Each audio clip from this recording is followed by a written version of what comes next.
আচ্ছা, ওখানে কিছুক্ষণ আগে ভিডিওটা কেটে গেছে, তো আমি এটা সেকেন্ড পার্ট হিসেবে ইউটিউবে আপলোড দিব। ওখানে মনে হয় 21 মিনিট কত সেকেন্ডের ভিডিওটা আছে। তো যেটা বলছিলাম সেটা হচ্ছে, যদি যদি ফিলিস্তিনের যে গাজার যে শিশুগুলো আছে সেগুলোকে যদি সিরিয়া গ্রহণ করে নেয়, তুরস্কে এবং কি আমেরিকা এবং কি ইসরায়েল একটা চুক্তিতে আসি, ওখানে গাজায় যে শিশু যে মানুষগুলো বেঁচে আছে ওনাদেরকে যদি সিরিয়াতে ট্রান্সফার করা হয় এবং কি তাদেরকে সিরিয়াতে নেওয়ার পরে সম্পূর্ণ দায়িত্ব সিরিয়ার গভর্নমেন্ট এবং তুর্কি গভর্নমেন্টের দায়িত্ব দেওয়া হয়, তাহলে তুরস্ক এবং সিরিয়া একটা যৌথ এবং ফিলিস্তিন যৌথ ৩ দেশ মিলে, মানে ৩ দেশের মানুষ মিলে সিরিয়া বা গাজাবাসী আর হচ্ছে তুরস্ক, এই ৩টা দেশের মানুষ এদেরকে ৩টা ৩টা জায়গার মানুষ ওখানে পায় সবগুলাই, তুরস্ক, সিরিয়া এবং কি হচ্ছে ফিলিস্তিন বা গাজাবাসী। ওরা প্রায় সিমিলার একটা অঞ্চলে বসবাস করে মিডল ইস্টের। বেশি দূরত্ব না, তারা পাশাপাশি। সিরিয়ার সাথে যেমন তুরস্কের আছে, তুরস্কের সিরিয়ার সাথে আবার ইসরায়েল বা গাজাবাসীরও বর্ডার আছে। যদিও ইসরায়েল দখল করে গেছে।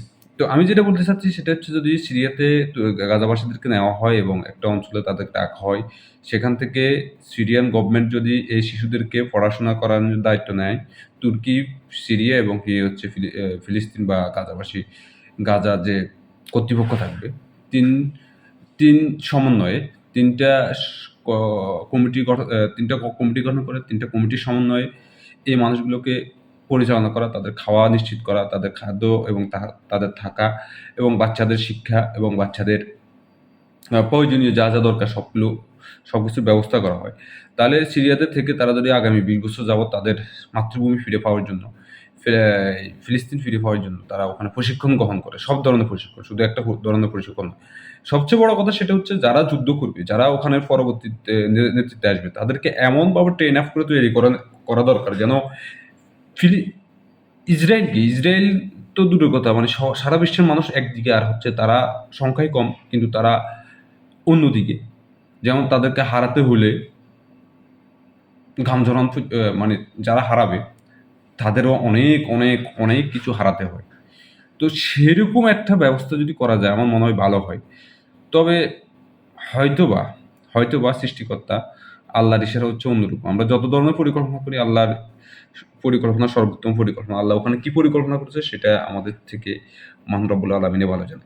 তো দেখা যাক ওখানকার মানুষগুলো রক্তের মাটি ফেরিয়ে আজকের এই গাজা আজকের এই গাজার একটা অংশ, যেখানে এখনো কিছু ফিলিস্তিনি তাদের স্বাধীনতা, তাদের লড়াই, তাদের সংগ্রামে তারা অবিচল, তারা দৃঢ়। তাদের সাথে বাংলাদেশ থেকে আমি আমার সর্বোচ্চ একাত্মতা পোষণ করি। তার পাশাপাশি তাদের জন্য দোয়া, এবং তাদেরকে বলবো, আমি এর আগে যে অ্যাডভাইসটা দিচ্ছি ওইটা যদি তারা নেয় তাহলে তো বেটারই হয়। ওইটা নিবে না, কিন্তু ওইটা হইলে আমি মনে করি কিছু মানুষ বেঁচে থেকেও ইসরায়েলকে পরবর্তী আক্রমণের জন্য আরও কঠিন থেকে কঠিনভাবে প্রশিক্ষিত হয়ে যে আক্রমণ পরিচালনা করবে, সে আক্রমণ যে আক্রমণ করেছে তার চাইতে ১০০ গুণ বেশি যেন হয়। সেটা হলে হয়তো বা ভালো হইতো, আর সেটা হবে। তবে ওই গাজাবাসী থাকলে ভালো হয়, গাজাবাসী না থাকলেও হবে, গাজাবাসী থাকলেও হবে। কারণ অটোমেটিক্যালি আমাদের আল আকসা বিজয়ের জন্য, ফিলিস্তিনবাসীকে মুক্তি দেওয়ার জন্য, সারা বিশ্বের অশান্তিকারী ইসরায়েলকে ধ্বংস করার জন্য সে বাহিনী তৈরি হচ্ছে, এবং কি এটা চলমান, এবং সে সময়ও আসতেছে, ঘনিয়ে আসতেছে অতি শীঘ্রই। তবে একটু সময় লাগবে। তো আমি যেটা বলতেছি, ফিলিস্তিন এবং ইসরায়েলের এই যুদ্ধ, গাজা লড়াই না, এখানে মিডল ইস্টের সকল মুসলিম রাষ্ট্রগুলোর লড়াই। যদিও আমি বলেছিলাম যে মুসলিম রাষ্ট্রগুলোতে তথাকথিত মানবাধিকার, সমাজতন্ত্র, জাতীয়তাবাদ, ঐতন্ত্র, হেতন্ত্র, হেবাদ, মানবতাবাদ এগুলা দিয়ে ওখানে যাদেরকে ক্ষমতায় রাখছে তারা হচ্ছে মূলত দালাল, ইয়াহুদিদের দালাল। এরা হচ্ছে ফুতুল গভর্নমেন্ট, এদেরকে দিয়ে মুসলিমদেরকে শাসিত করা হচ্ছে, তবে টুডে অর টুমোরো মুসলিমরা জেগে উঠবে এবং ওখান থেকেই আবার শুরু হবে, আবার শুরু হবে, আবার শুরু হবে সেই ভবিষ্যৎবাণীর যুদ্ধে। ততদিনে হয়তো আমরা অপেক্ষা করতে হবে, নয়তো আমরা আমাদের প্রচেষ্টায় করে যাব। হয়তোবা একটা গ্রুপ অপেক্ষা করবে, নিজেদের শক্তি অর্জন করবে এবং আক্রমণ করার জন্য অনেক সময় নেবে, কিন্তু আরেকটা গ্রুপ যারা এগুলো নিতে পারবে না তারা হামলা করবে এবং শাহাদা বরণ করে পৃথিবী থেকে বিদায় নিবে। তবে এই যে যুদ্ধের যে ধারা, সেটা বিভিন্নভাবে বিভিন্ন রূপে ফিরে আসবে এবং মানবতা যতদিন না মুক্তি পাবে এই যুদ্ধ চলমান থাকবে। তবে আমাদেরকে মানে মুসলিমদেরকে বিভিন্নভাবে দমায় রাখার জন্য ইয়াহুদিরা বিভিন্ন কৌশল অবলম্বন করে। সেক্ষেত্রে আমি আপনাদেরকে বলবো ইন্ডিয়ান একটা কৌশল, ইন্ডিয়ান হ্যাঁ উম, এক দালাল বা ইন্ডিয়ান একটা রয়্যাল এজেন্ট, নাম হচ্ছে নয়ন চ্যাটার্জি।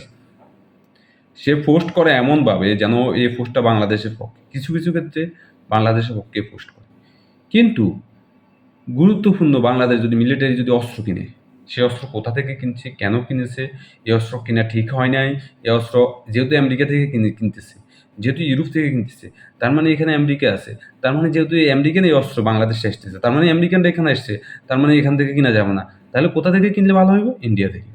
মানে সে এটাই বুঝাইব। আর সে এটা বলে আমার মতো আপনার মতো দুর্বল ইমানের, দুর্বল চিন্তাধারা বা আমরা যারা অত বেশি কিছু বুঝি না, হ্যাঁ, তাদেরকে ম্যানিপুলেটেড করে যে যদি বাংলাদেশ জামাত ইসলাম ক্ষমতা থাকে বাংলাদেশ জামাত ইসলাম কোনো কারণে যদি আমেরিকা থেকে যুদ্ধ অস্ত্র কিনে, সে বলবে সব ঠিক। তবে যেহেতু আমেরিকা থেকে কিনে, তার মানে আমেরিকান গভর্নমেন্ট সেনাবাহিনী এখানে এদেরকে প্রশিক্ষণ দিতে আসবে, তার মানে আমেরিকান এখানে ঢুকিয়ে যাবে, বাংলাদেশকে দখল করবে। এটা বুঝিয়ে এখানে একটা বাম ধারার রাজনীতিবিদ বা রাজনীতি করে এ একটা গোষ্ঠী যারা এখানে রাজনীতি করে, এখানে খেয়ে কিন্তু ইন্ডিয়ান স্বার্থ উদ্ধারে কাজ করে, সেই গোষ্ঠীটি সবার আগে মাঠে নেমে মানুষকে ভুলভাল বুঝাবেন চেষ্টা করে বা করতেছে। তো সুতরাং ওগুলো থেকে কেয়ারফুল, মানে এই কারণে বলতেছি যে শুধুমাত্র আপনাকে আহ, দেশপ্রেমিক হিসেবে তৈরি করলে হবে না, আপনাকে জেনে শুনে দেশপ্রেমিক হতে হবে, যেন কোনটা হ্যাঁ কোনটা না, আপনি কি কারণে দেশপ্রেমিক, আপনি কি কারণে একটা দলকে করতেছেন, আপনি কি কারণে আপনার পরিবারকে সময় দিতেছেন, আপনি কি কারণে দেশকে সাপোর্ট করতেছেন, সেটাও আপনাকে জানতে হবে। সব বিষয় জেনে শুনে করবেন, তাহলে আপনাকে কেউ কখনো ৯০০ বুঝ দিয়ে অন্যদিকে নিতে পারবে না। এখন পরাশক্তির দৌড়ে যদি আমেরিকান এই পরাশক্তি ভেঙে যায়, যদি আমেরিকান এই পরাশক্তি না থাকে, তাহলে কে আসবে? চীন। চীনের যে মন মানসিকতা, সেটা আমি মনে করি চীন, এটা আমি আরো একবার আমার ভিডিওতে ক্লিয়ার করেছি যে চীন পরাশক্তি হওয়ার জন্য যে কোয়ালিটিগুলো দরকার সেগুলো নেয়। যদি চীন পরাশক্তি হয়, কিন্তু সবাই মেনে নেবে না, কারণ চীনের ভিতরে যে একাগ্রতা, মানে অন্যদের স্বাধীনতা, অন্য মতবাদকে তারা কোনো ধরনের ছাড় দেয় না। যেমন তাদের চীনে উইঘুর মুসলিমদের উপরে যে অত্যাচার করতেছে, এটা খুবই খুবই জঘন্য। অথচ সে পরাশক্তি হতে চায়, অথচ তাকে এটা দিয়ে আমেরিকা মুসলিমদের সাথে দ্বন্দ্ব লাগাই দিতে পারে চীনের এগেনস্টে। চীন এটা জেনে শুনে কেন করতেছে? এটাই পরাশক্তি যদি নমুনা হয়, চীনের হোগা সারা। চীনের বিষয়ে আমি এভাবে বলবো। আর হচ্ছে রাশিয়ারও সেম কন্ডিশন। কারণ হচ্ছে রাশিয়ার ভিতরে স্ট্যাবিলিটি বলে যে শব্দটা, সেটা নেই। রাশিয়ান যে গভর্নমেন্ট বর্তমানে রেইজ করতেছে, সেই গভর্নমেন্টের অনেক সমস্যা আছে। তারপরেও তারা পরাশক্তির দৌড়ে নয়, তারা হচ্ছে নিজেদেরকে বৈশ্বিকভাবে রাষ্ট্রীয়ভাবে পরাশক্তি, মানে রাষ্ট্রীয়ভাবে পরাশক্তি, আরেকটা যে বৈশ্বিকভাবে পরাশক্তি। রাশিয়া হচ্ছে রাষ্ট্রীয়ভাবে পরাশক্তি বলা যায়, রাশিয়া বৈশ্বিকভাবে পরাশক্তি নয়, এটা আমি মনে করি না। কিন্তু যদি একটা যুদ্ধে হয়, সেই যুদ্ধে পরবর্তীতে যারা বেঁচে থাকবে, যারা ওই যুদ্ধে সবচেয়ে বেশি তাদের মেজরিটি প্রমাণ দিতে পারবে, তারাই নেতৃত্ব দিবে। সেটা যে হতে পারে, সেটা তুরস্ক হতে পারে, এটা ইরান হতে পারে, আবার চীন বা রাশিয়া হতে পারে। তবে বলা যাবে না একেবারে আমেরিকা ধ্বংস হওয়ার পরে এই রাষ্ট্র নেতৃত্বে আসবে, এটা বলা যাবে না। আর আমেরিকা ধ্বংস কি 10 বছর পরে হবে নাকি 5 বছর পরে হবে, সেটাও বলা যায় না। তো সুতরাং আপনাকে সব ধরনের, অর্থাৎ আমেরিকাকে ধ্বংস করার জন্য আপনাকে প্রস্তুতি গ্রহণ করতে হবে, কিন্তু যদি ছোটোখাটো কয়েকটা রাষ্ট্র আপনার সামনে চলে আসে, যদি আপনি আমেরিকাকে ধ্বংস করার মতো যদি ধ্বংস করার মতো যদি রাষ্ট্র হয়ে যান, ছোটোখাটো কিছু চুটকি মাছ, কিছু পুটকি মাছ এসব কিছু করতে পারত না। যেমন বাংলাদেশের সাথে যদি আমেরিকার সাথে সম্পর্ক, তাইওয়ানের সাথে যেরকম আমেরিকার সাথে সম্পর্ক এরকম যদি হয়, তাহলে ইন্ডিয়ার মতো একটা গোমামারা রাষ্ট্র, ইন্ডিয়ার মতো একটা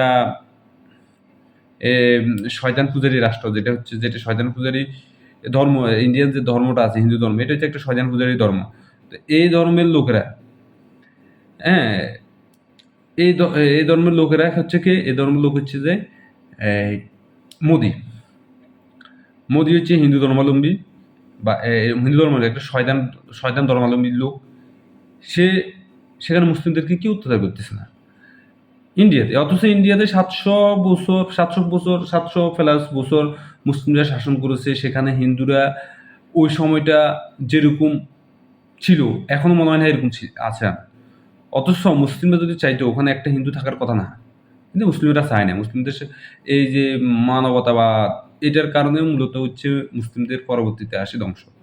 মুসলিমরা হতে হবে সুলতান রুকনুদ্দিন পাইবার্সের মতো, যেখানে আমাদের আশা শুনলে যেন সবাই পালিয়ে যায়।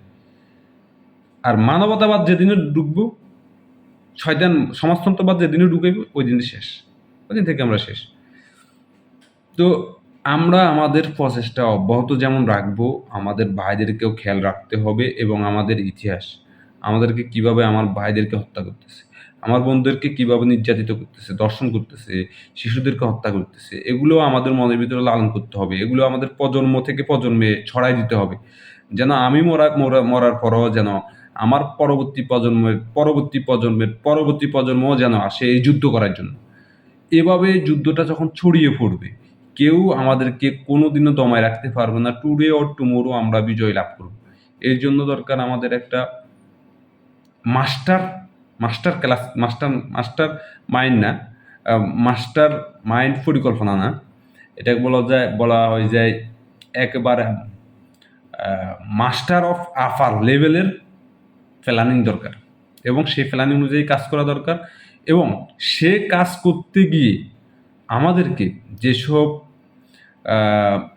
যেসব শয়তানবাদের বিরুদ্ধে লড়তে হবে, এখন থেকে যদি আমরা সে লড়াই শুরু করি, তাহলে আমি বিশ্বাস করি আগামী 30 বছর পরে আসি আমরা বিশ্বে পরাশক্তি হব। মুসলিমরা যে কান্ট্রি হোক, যে কান্ট্রি এক্ষেত্রে সবচেয়ে বেশি এগিয়ে যাবে, সেই কান্ট্রি এসে নেতৃত্ব দিবে। সেক্ষেত্রে পাকিস্তান তো নয়, কারণ কেউ যদি মনে করে যে পাকিস্তান মুসলিম রাষ্ট্রের পরাশক্তি হবে, এটা হচ্ছে বোকাচোদার মতো কথা। কারণ হচ্ছে পাকিস্তানের নেতৃত্ব দেওয়ার মতো কোনো ধরনের যোগ্যতা নেই। কারণ হচ্ছে যারা তাদের নেতাদেরকে, মানে যে দেশের নেতা দেশের জন্য কাজ করে, সে নেতাকে জেলে বন্দি করে রেখে সে পরাশক্তির পা চাটে, সেখানে যায় আর যাই হোক, সেখানে ওই রকম নেতা তৈরি হবে না। কারণ নেতা তৈরি হয় যুগে যুগে, একটা দুইটা, হ্যাঁ, কিন্তু পাকিস্তানে যতজনের দেশপ্রেমিক নেতা তৈরি হয়েছে সবগুলোকে হত্যা করা হয়েছে। বাংলাদেশেও সেম নয়, বাংলাদেশটা আবার ডিফারেন্ট। বাংলাদেশে যতগুলো নেতাকে হত্যা করা হয়েছে বেশিরভাগই হচ্ছে চোর বাটপার। কিছু কিছু ক্ষেত্রে বাংলাদেশেও দেশপ্রেমিক নেতাদেরকে হত্যা করা হয়েছে, তো বেশিরভাগ ক্ষেত্রে চোর বাটপার। তো আমার যে মূল যে বিষয়টা, সেটা হচ্ছে আমি বলবো মুসলিমদেরকে, আমরা যারা মুসলিম, আমাদের এখন দরকার হচ্ছে আগামী 20 বছর পরে, আগামী 30 বছর পরে যেন আমরা বিশ্ব নেতৃত্ব দিতে পারি, সেইরকম একটা বিশ্ব ব্যবস্থা, মুসলিম বিশ্ব ব্যবস্থা তৈরি করা, এবং সেইরকম একটা সিলেবাস তৈরি করা, এবং সেইরকম একটা ক্লাসিক্যাল মাস্টার প্ল্যান বা world one of the master plan তৈরি করা, যেটার মাধ্যমে কাজ করে আমরা বা আমাদের যেসব মুসলিম রাষ্ট্র আছে, যে রাষ্ট্র এগুলো এক্সিকিউট করতে পারবে সবচেয়ে ভালোভাবে, সেই রাষ্ট্রই পরবর্তী বিশ্বকে নেতৃত্ব দিবে। যদিও অনেক ইসলাম বিদ্বেষী বোকাচোদারা মনে করবে এটা অবাস্তব, তবে এটাই বাস্তব। এবং পৃথিবী চালাচ্ছে ধর্মীয়ভাবে ধর্ম দিয়ে, বর্তমানে চলছে ইয়াহুদি ধর্ম, আবার ইসলামের শ্রেষ্ঠত্ব বাবার সামনে আসবে। এটা যদি কেউ বিশ্বাস নাও করে, তাতেও আমাদের কিছু গেলেও যায় আসে না। আর বিশ্বাস করলে তো ওকে, ওয়েলকাম র। এই বলে আমি আমার বক্তব্য শেষ করছি। দেখা হবে বিজয়ে, কথা হবে কোনো একদিন, আবারও কোনো এক ভিডিওতে।